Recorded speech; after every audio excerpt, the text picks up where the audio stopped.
পর্বে স্বাধীনতা, মুক্ত বাতাস এবং দুঃসাহসিক হওয়ার অদম্য প্রেরণা, এগুলি আমি সমুদ্রের মাঝেই পেয়েছি, সাগর থেকেই শিখেছি।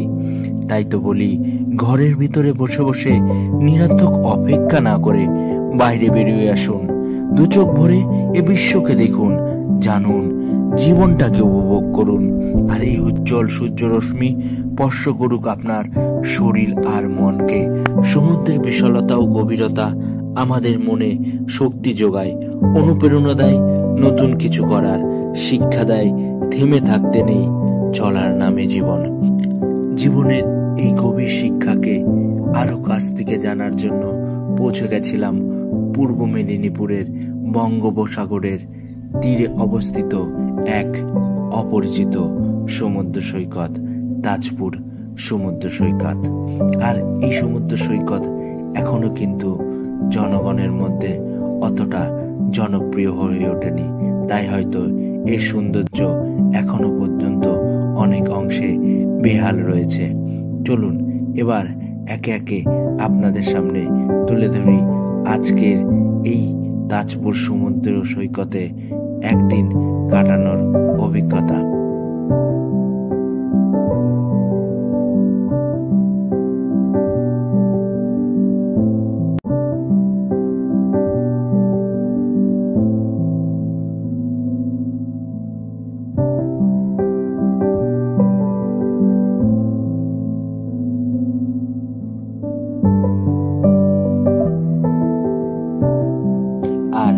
আজকের আমাদের বাসস্থান ছিল স্বস্তিক রিসর্ট। এই স্বস্তিক রিসর্ট সত্যি বলতে অসাধারণ এবং খুব সুন্দর লেগেছে আমাদের কাছে, তারই অভিজ্ঞতা এবার আপনাদের সামনে তুলে দিল। এই যে সামনে দেখতে পাচ্ছেন একটা কিন্তু বড় এন্ট্রি গেট রয়েছে, আর তার সামনে কিন্তু একটা খোলামেলা বেশ বড় জায়গা রয়েছে এবং পুরো রিসর্টটি কিন্তু সুন্দর সুন্দর ফুলের গাছ দিয়ে সাজানো রয়েছে। এই যে সাইডটা দেখতে পাচ্ছেন এটাই কিন্তু রিসেপশন, আর এই যে সাইডটা দেখতে পাচ্ছেন এটা কিন্তু পার্কিং লট। আর একটু আগাতেই রিসর্টের মূল জায়গায় ঢুকলেই দেখতে পারবেন এই ঘরের পাশগুলি দিয়ে কিন্তু সুন্দর টব দিয়ে সাজানো রয়েছে। আর হোটেলে কিন্তু বনফায়ারের সুন্দর ব্যবস্থা রয়েছে, এখানে বসে কিন্তু আপনারা আপনাদের বন্ধু বান্ধবদের সাথে এনজয় করতে পারবেন। আর এই হোটেলে কিন্তু একটি পাইলট রুমও রয়েছে। আর এই রিসোর্টটিতে কিন্তু বাচ্চাদের জন্য সুন্দর একটি পার্কও রয়েছে, যেখানে দোলনা রয়েছে, স্লিপ রয়েছে, সুইঙ্গিং রয়েছে। ওভারঅল বলতে বাচ্চারা এই রিসোর্টটি আসলে কিন্তু খুব উপভোগ করবে। আর এই যে বোটটি দেখতে পাচ্ছেন, এই বোটটিতে কিন্তু এই যে তাজপুরে এই 0 পয়েন্ট বিচে যে যে হোটেল রয়েছে তার তথ্য বিবরণী এখানে কিন্তু দেওয়া রয়েছে। আর এই যে যে রাস্তাটি দেখতে পাচ্ছেন, এই রাস্তাটি সোজা কিন্তু চলে গেছে তাজপুরের বিখ্যাত বিশ্ব বাংলার দিকে। আর এই যে যে রাস্তাটি, এটি ঠিক আমাদের হোটেলে উল্টো দিকে ছিল।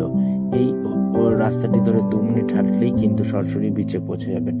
যেহেতু আমাদের আসতে খুব দেরি হয়ে গেছিল, তাই হোটেলে বলল এই মুহূর্তে আর কোনো খাবার অ্যাভেলেবেল নেই, তাই আমরা সরাসরি চলে গেলাম তাজপুরের অন্যতম আকর্ষণ তাজপুরের স্যাক। আর সেখানে গিয়ে কিন্তু আমরা আজকের মধ্যাহ্ন ভোজনের পর্বটি সেরেছিলাম। আমরা সেখানে গিয়ে অর্ডার দিয়েছিলাম সবজি ভাত এবং তার সঙ্গে 1 প্লেট কাঁকড়া এবং 1 প্লেট চিংড়ি মাছ।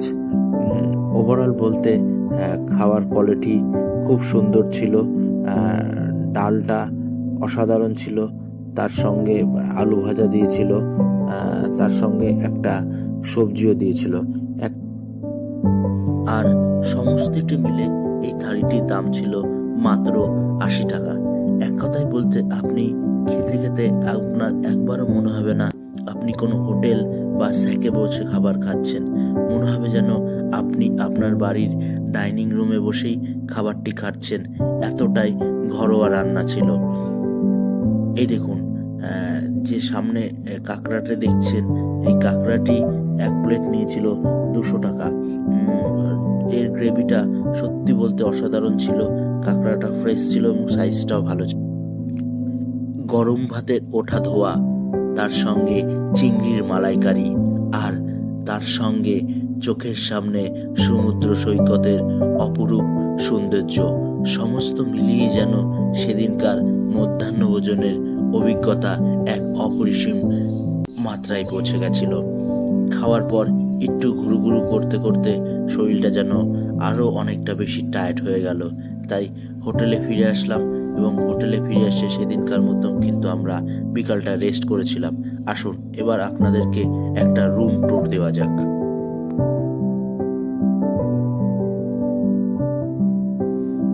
আর এটি ছিল আজকের আমাদের শয়ন কক্ষ।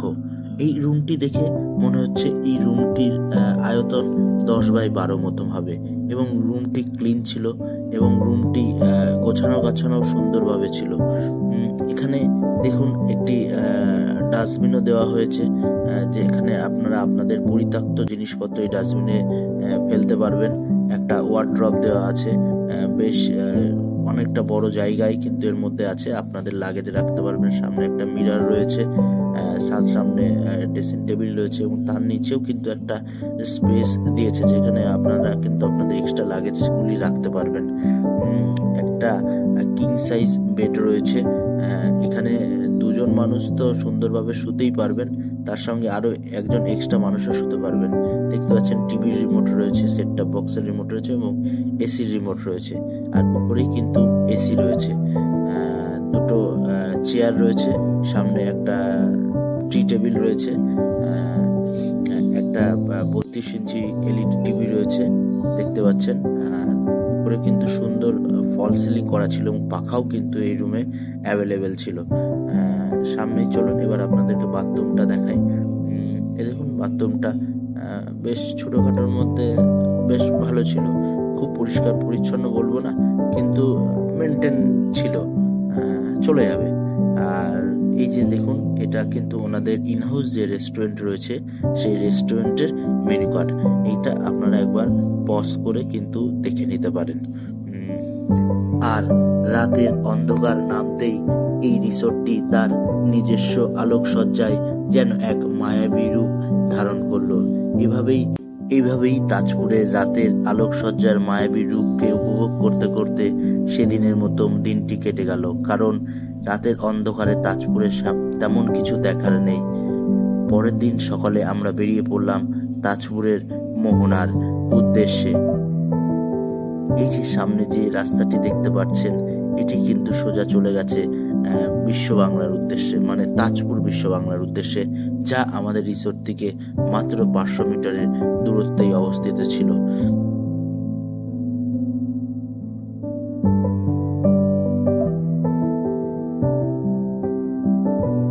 ঘড়ির কাঁটায় তখন সকাল 6টা বাজে, আর এই সামনের রাস্তাটা দেখুন কতটা নির্জন।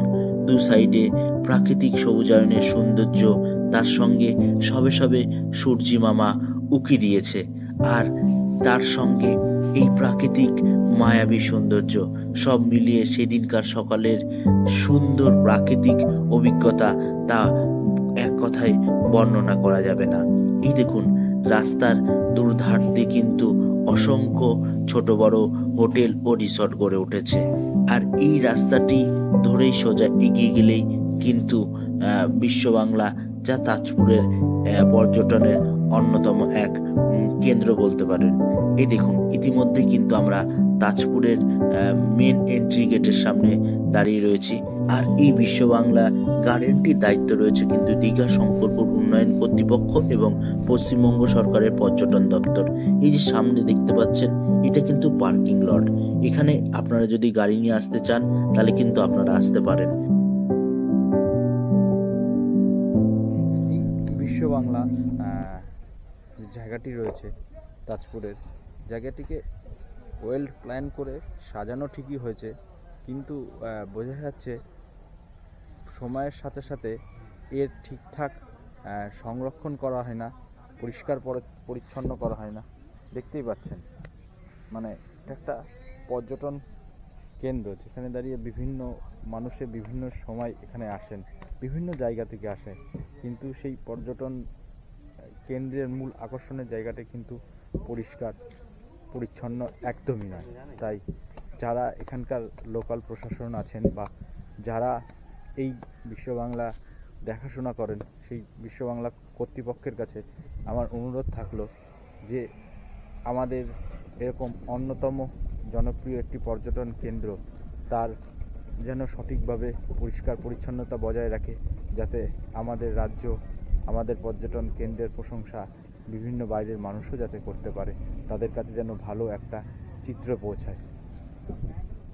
দেখুন, গ্রিলগুলোতে মানে মরিচা ধরে এক প্রকার গ্রিলগুলো একদম মানে নষ্ট হওয়ার পর্যায়ে দাঁড়িয়ে আছে, এইগুলোকেও সংরক্ষণের কেউ নেই। ইটস আনফর্চুনেট, বাট এইভাবেই কয়েক বছর ধরে আমাদের রাজ্যে চলছে এরকম পরিস্থিতি।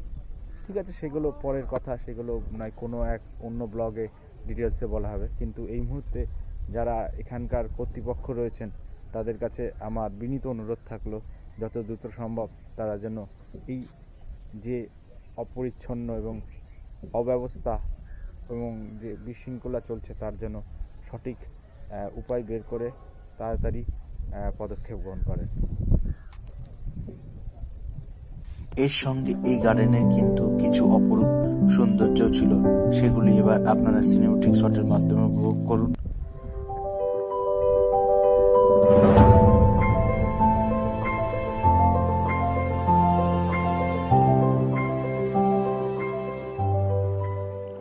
অবশেষে আমরা পৌঁছে গেলাম তাজপুরের মোহনার তটে। এই যে সামনেই দেখতে পাচ্ছেন, এটি কিন্তু তাজপুরের মোহনা। আর এখান থেকে কিন্তু স্থানীয় মৎস্যজীবীরা তাদের নৌকা এবং ট্রলার নিয়ে সমুদ্রে মাছ ধরতে যান। সত্যি বলতে সকালের প্রাকৃতিক সৌন্দর্য, তার সঙ্গে নদী এবং সমুদ্রের মিলনস্থল সমস্ত মিলিয়ে সকালটা যেন এক মায়াবী রূপ ধারণ করেছিল। তার সঙ্গে সৃষ্টিকর্তার এত সুন্দর মহান সৃষ্টিকে চোখের সামনে প্রত্যক্ষ করতে পেরে সত্যি নিজেকে ধন্য মনে হচ্ছিল। তার সঙ্গে নির্জন সমুদ্রের স্নিগ্ধতা আর সমুদ্রের জলের ঢের কলরব, দুই মিলিয়ে সেদিনকার সকালের অভিজ্ঞতাটা সত্যি অসাধারণ ছিল। এবার সময় এসছিল তাজপুরকে টাটা বলার, তাই আমরা হোটেলের দিকে ফিরে আসলাম। এবার আপনারা কিছু সিনেমেটিক প্রাকৃতিক সৌন্দর্য উপভোগ করুন, তারপর দেখা হচ্ছে আবার রিসর্টে গিয়ে।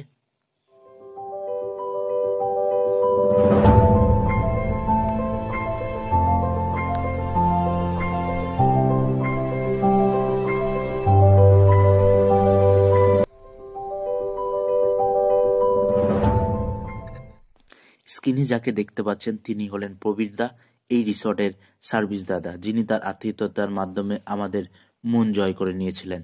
এবার চলুন হোটেলের ম্যানেজারের কাছ থেকে হোটেল সম্বন্ধে কিছু তথ্য জেনে নেওয়া যাক। আপনাদের রিসর্টে এই রুমগুলোর মানে প্রাইস কেমন থাকে মোটামুটি? আপনাদের ডবল বেড যেটা থাকে ওটা 1500। আচ্ছা, এবং এখন যেটা 4 বেডে যেটা আছে ওটা আপনার হবে 2500। আচ্ছা, এবার অফ সিজন থাকলে আপনার ডিসকাউন্ট হয়।